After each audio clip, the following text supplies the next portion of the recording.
आज यहाँ पर हम क्लास 12 की बिजनेस स्टडीज स्टार्ट करने वाले हैं। पहला चैप्टर आज हम स्टार्ट करेंगे। इस चैप्टर का नाम है nature and significance of management. New session के ये वीडियोस अपलोड कर रही हूँ मैं, तो मेरे यूट्यूब चैनल से जुड़े रहिए। मैं पूजा मेहता मेरे यूट्यूब चैनल स्टडीनेटिक पर आपका वेलकम करती हूँ। ऐसा नहीं है मेरे यूट्यूब चैनल पर कि आपने एक वीडियो देखा और बाकी वीडियोज़ देखने के लिए आपको चार्ज पे करना पड़ेगा। नहीं, सारे वीडियो यहाँ पर फ्री हैं, चाहे बिजनेस स्टडीज़ के हों चाहे अकाउंटिंग के हों। तो मेरे यूट्यूब चैनल के साथ जुड़े रहिए और स्टार्ट करिए। अब जब हम पहला चैप्टर पढ़ते हैं तो हमारे मन में ये ख्याल आता है कि क्लास 11 की बिजनेस स्टडीज़ से क्या क्लास 12 की बिजनेस स्टडीज़ अलग है। तो हाँ, मैं आपको बता दूं, क्लास 12 की जो बिजनेस स्टडीज़ है वो क्लास 11 की तुलना में थोड़ी सी ईजी है। तो यहाँ पर आपको किसी तरह की कोई डिफ़िकल्टी नहीं आएगी। आप कोई भी बुक से पढ़ाई कर सकते हैं, क्योंकि बहुत सारे बच्चे कंफ्यूज रहते हैं किस बुक से पढ़ाई करें। चाहे आप पूनम गांधी की बुक लें, चाहे आप संदीप गर्ग की बुक लें, या आप एनसीईआरटी से पढ़ें, किसी भी बुक से पढ़ लीजिए। आपका मेन मोटो है आपके सिलेबस के अकॉर्डिंग पढ़ना।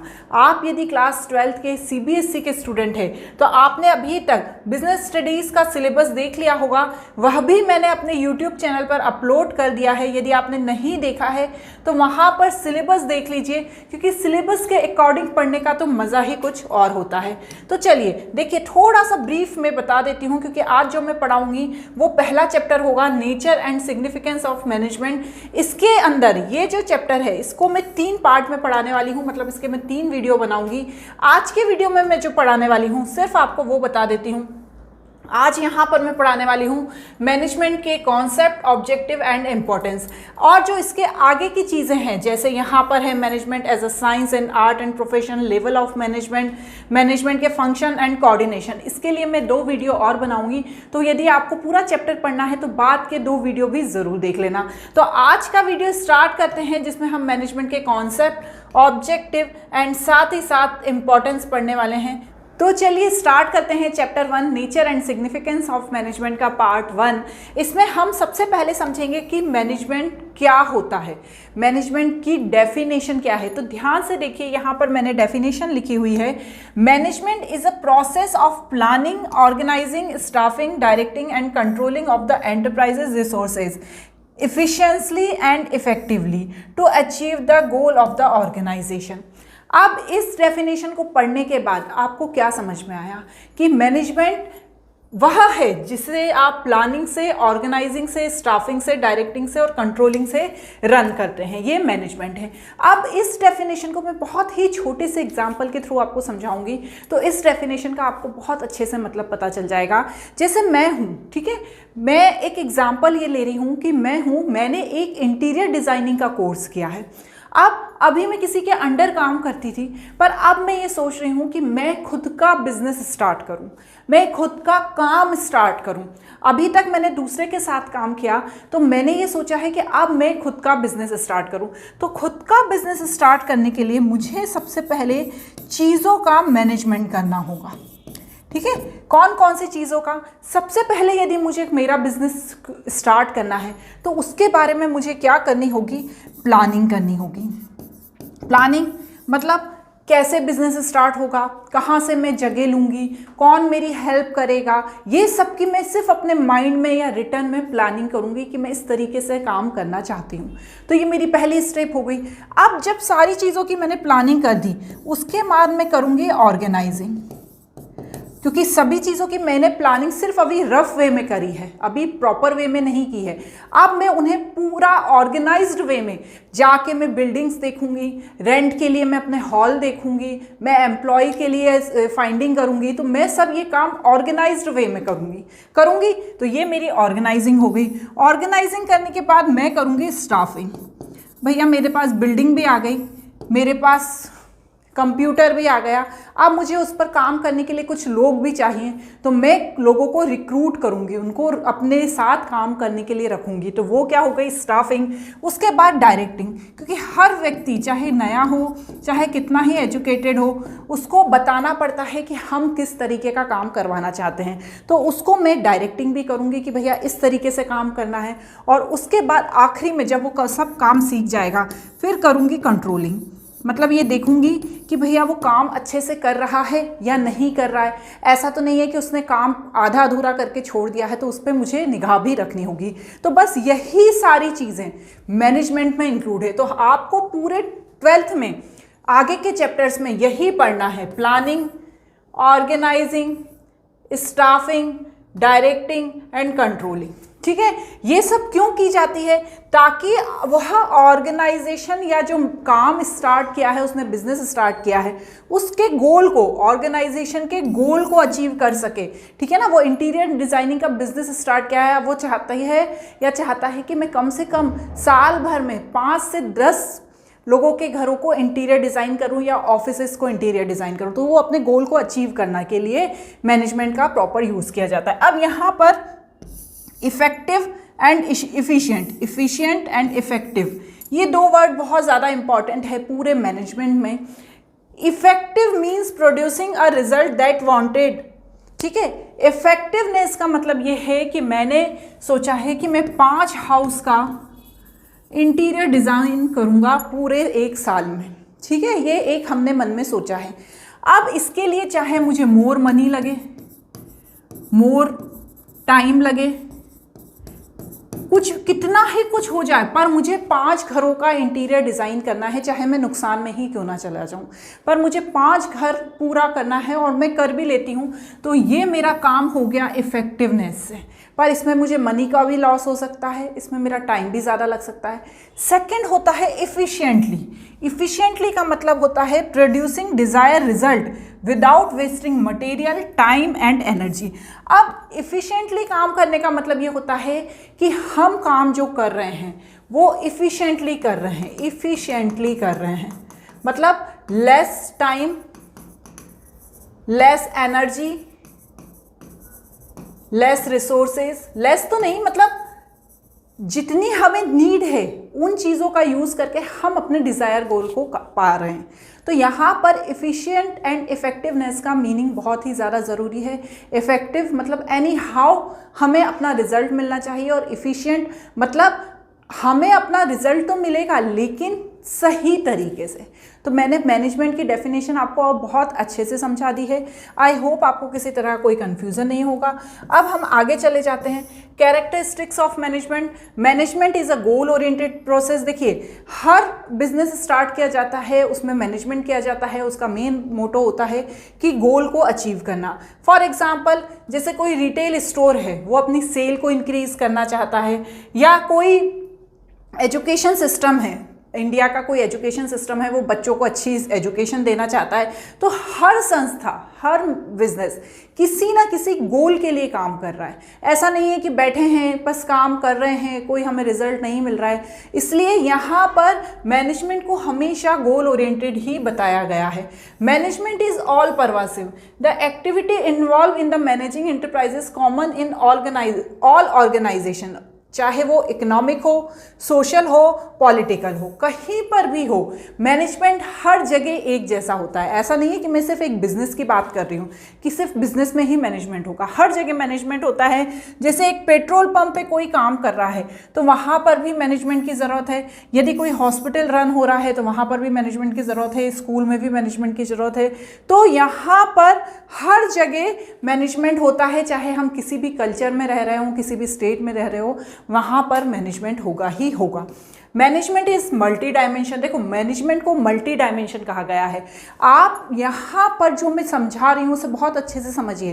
क्लास 12 में केस स्टडीज से रिलेटेड बहुत सारे क्वेश्चन आते हैं। यदि आप चैप्टर को अच्छे से नहीं समझेंगे तो आपके कॉन्सेप्ट क्लियर नहीं होंगे और आप केस स्टडी वाले क्वेश्चन सॉल्व नहीं कर पाएंगे। इसलिए कॉन्सेप्ट को समझिए, फिर हम क्वेश्चन आंसर बाद में करेंगे। इसलिए थोड़े से वीडियो लेंदी हो जाएंगे, लेकिन अभी आपका बहुत इनिशियल डेज है, आप पूरे वीडियो देखिएगा।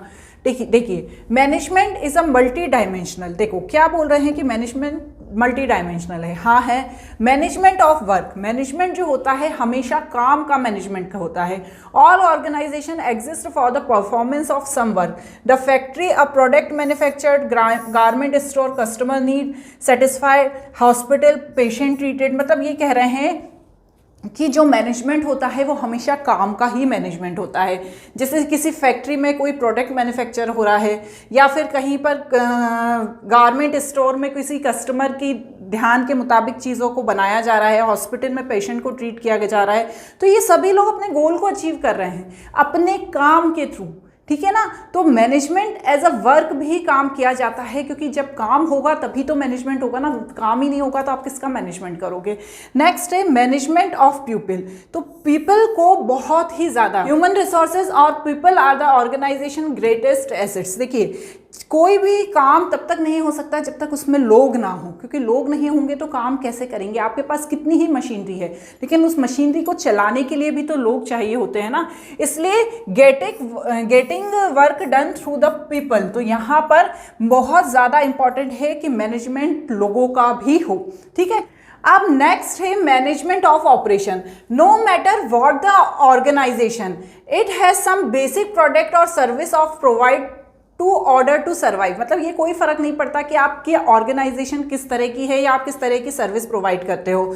This require a production process which enter the flow of input material and technology for the transforming this input to the desire output. मतलब हम जब इनपुट देते हैं तो हम किस लिए इनपुट देते हैं कि हमें उसका रिजल्ट मिले।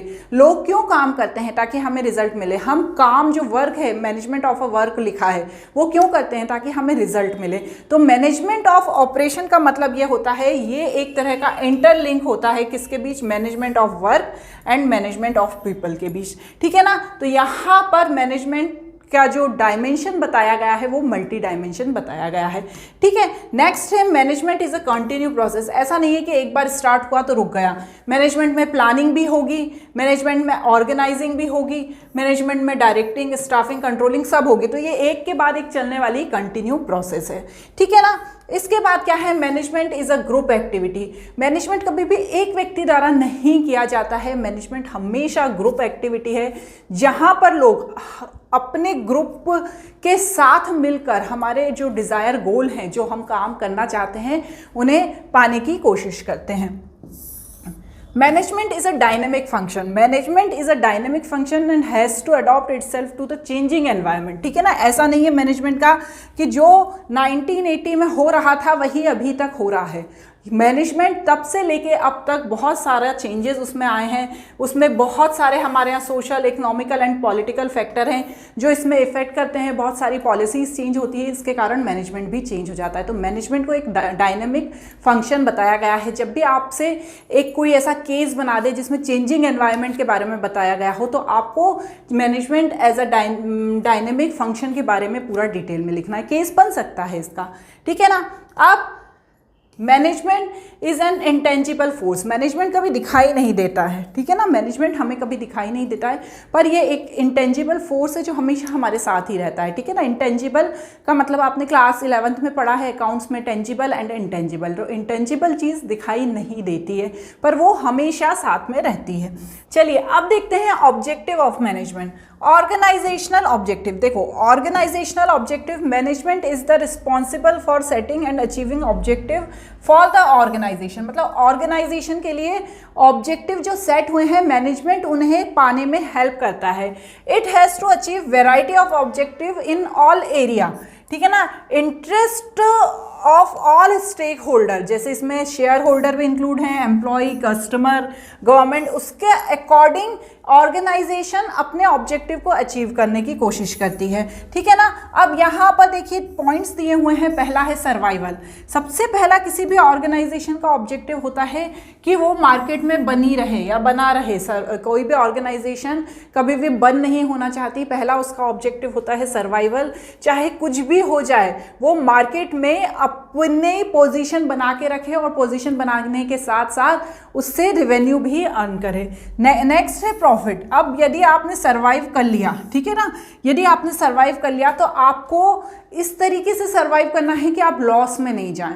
आपको जो भी आप प्रोडक्ट बना रहे हैं या आप जो भी सर्विस प्रोवाइड कर रहे हैं, उससे आपको कम से कम प्रॉफिट तो ज़रूर हो जाए जितना आपने इन्वेस्टमेंट किया है, ठीक है ना। नेक्स्ट है ग्रोथ। अब business need to add the prospect in the long run and this is important to the business to grow। देखो, आपने सर्वाइवल टिके रहे आप बिजनेस में, दूसरा, आपने क्या किया, प्रॉफिट अर्न करने की कोशिश करी, प्रॉफिट भी अर्न हो गया। अब आप क्या चाहते हैं, अपनी ग्रोथ, ठीक है ना। तो अब आप अपनी ग्रोथ चाहते हैं, तो ग्रोथ भी किसी भी ऑर्गेनाइजेशन का बहुत ही ज़्यादा इंपॉर्टेंट ऑब्जेक्टिव है, ठीक है। ध्यान रखिएगा, ये सारी चीज़ें आपसे केस बनाकर पूछी जा सकती है। क्लास 12th में बिजनेस स्टडीज़ में केस से रिलेटेड बहुत ज़्यादा क्वेश्चन पूछे जाते हैं। तो जो कॉन्सेप्ट हैं उनको आपको बहुत अच्छे से समझ लेना। यदि आप कॉन्सेप्ट नहीं समझोगे तो आप केस को सॉल्व नहीं कर पाओगे, ठीक है। अब इसके बाद है second, social objective. It involve to certain of benefit for society, the part of the society. देखिए, हम सोसाइटी में रहते हैं, तो ऐसा नहीं है कि हम कुछ भी काम करें, हम ऐसा भी काम करें, हमें हमारी कोई जिम्मेदारी नहीं है, नहीं। आपका सोशल ऑब्जेक्टिव है कि आप जो प्रोडक्ट बना रहे हैं उसकी क्वालिटी अच्छा होना चाहिए, किसी को उससे नुकसान नहीं होना चाहिए। आप जो सर्विस प्रोवाइड कर रहे हैं, आप डॉक्टर हैं, आप दवाइयाँ जो लिख रहे हैं, उससे मरीज़ को नुकसान नहीं होना चाहिए। तो किसी भी मैनेजमेंट का सोशल ऑब्जेक्टिव भी इम्पॉर्टेंट होता है, ठीक है ना। वही थ्योरी लिखी है, आप इसे पढ़ लेना। उसके बाद है पर्सनल ऑब्जेक्टिव। देखो, ऑर्गेनाइजेशनल ऑब्जेक्टिव हो गया, सोशल ऑब्जेक्टिव हो गया, अब है इंपॉर्टेंट पर्सनल ऑब्जेक्टिव, ठीक है। Organisation are made up the people who have different personalities, background and experiences and objectives, they all became the part of organisation, satisfy their need, ठीक है ना। अब बहुत सारे लोग होते हैं जो किसी जगह काम करते हैं, कोई लोग शौक से काम करते हैं, कोई फाइनेंशियल नीड के कारण काम करते हैं, किसी की कोई मजबूरी होती है, तो सबके कुछ ना कुछ पर्सनल ऑब्जेक्टिव होते हैं जिसके कारण वो कोई ऑर्गेनाइजेशन में काम करते हैं, तो ठीक है ना। तो मैनेजमेंट, देखिए, ऑर्गेनाइजेशन बिजनेस में ही मैनेजमेंट होता है, चाहे वो कोई सा भी हो। मैंने आपको बताया, चाहे स्कूल हो, चाहे पेट्रोल पंप हो, चाहे आप कोई भी प्रोडक्ट बनाने का बिजनेस कर रहे हो, हर जगह क्या है, मैनेजमेंट बहुत ही ज़्यादा इंपॉर्टेंट है। अब importance of management, management help to achieving group goal. देखिए, मैनेजमेंट हमेशा तब हेल्प करता है जब पूरी फर्म के लोग मिलकर ग्रुप गोल बनाते हैं। हर व्यक्ति ऐसा नहीं है कि अलग अलग गोल के पीछे भाग रहा है, ग्रुप ने जो गोल बनाया है उसी के पीछे भागेंगे। जैसे क्या हुआ एग्जाम्पल, जैसे मैंने इंटीरियर डिज़ाइनर का भी आपको एग्जाम्पल दिया, उसने ऑफिस खोला है, उसने लोगों को हायर किया है, उसका ये सोचना है कम से कम 5 घरों का मैं इंटीरियर डिज़ाइनिंग का काम करूँगी, ठीक है। अब सभी लोगों का भी यही गोल होना चाहिए कि हम जैसे तैसे इन मैडम की हेल्प करें 5 घरों का इंटीरियर डिज़ाइनिंग हेल्प मैनेज करने में। लेकिन एक व्यक्ति आया, उसने बोला नहीं भैया, मैं तो इंटीरियर डिज़ाइनिंग का काम नहीं करता, मैं तो फैशन डिज़ाइनिंग का काम करूँगा, मैं उस घर के लोगों के कपड़े डिज़ाइन करूँगा। तो वो उसको पहली चीज़ तो हायर नहीं करेगा, क्योंकि उसका गोल ही अलग है, वो जाके फैशन डिज़ाइनिंग वाली किसी फर्म के साथ जुड़ जाएगा, ठीक है। मैनेजमेंट इंक्रीज इफ़िशियंसी, है ना, हमेशा काम इफ़िशियंसी के साथ होना चाहिए। इफेक्टिवनेस भी अच्छी है, लेकिन इफेक्टिवनेस में आप पैसों का ध्यान नहीं रखते, आप समय का ध्यान नहीं रखते, आप एनर्जी का ध्यान नहीं रखते। लेकिन इफ़िशियंसी में आप समय का ध्यान रखते हैं, पैसों का ध्यान रखते हैं, एनर्जी का ध्यान रखते हैं और सही चीज़ों के साथ अपना काम पूरा करते हैं, ठीक है ना। चलो नेक्स्ट देख लो, management create a dynamic organisation. All organisation have to function the environment which constantly changes. देखो, हर ऑर्गेनाइजेशन में कुछ ना कुछ ऐसा माहौल हो जाता है जिसके कारण कुछ ना कुछ चेंजेस आते रहते हैं हर जगह। देखिए, हम जिस जीवन में जी रहे हैं, जो पहले के ज़माने में होता था, आज के ज़माने में नहीं होता है, तो वो चेंजेस ही है ना। तो मैनेजमेंट क्या करता है, जब इस तरीके का कोई वातावरण क्रिएट होता है, चेंजिंग एनवायरनमेंट क्रिएट होता है, तो ऑर्गेनाइजेशन की हेल्प करता है कि वो किस तरीके से अपने आप को उसमें ढाल ले, ठीक है ना। अब इसके बाद नेक्स्ट है management help to achieve personal objective. मैंने अभी आपको बताया कि हर ऑर्गेनाइजेशन में लोगों के अपने अपने पर्सनल ऑब्जेक्टिव भी होते हैं, कोई शौक से काम करता है, कोई पैसों के लिए काम करता है, तो मैनेजमेंट उन लोगों के पर्सनल ऑब्जेक्टिव को पूरा करने में हेल्प करते हैं। Management help in the development of society. Manage organisation has a multiple objective to serve the purpose of the different group of the constitute the process of fulfilling this management help to the development of the organisation and help to the development of the society, ठीक है। ये सिर्फ organisation की ही development में help नहीं करता, ये society के डेवलपमेंट में भी हेल्प करता है। ये नई टेक्नोलॉजीज़ लोगों को सिखाने में हेल्प करता है, साथ ही साथ लोगों को अच्छी चीज़ें, अच्छे प्रोडक्ट प्रोवाइड करने में हेल्प करता है। तो आज यहाँ पर हमने मैनेजमेंट की definition, characteristics, objective and importance पढ़ लिए हैं। इनके जो कॉन्सेप्ट है उनको बहुत अच्छे से समझ लेना। कोई कॉन्सेप्ट यदि समझ में नहीं आ रहा हो तो मुझसे पूछ लेना। अब जो पार्ट 2 है, जो चैप्टर 1 का ही है, वो मैं अपने अगले वीडियो में बताऊँगी। मेरा अगला वीडियो ज़रूर देखना।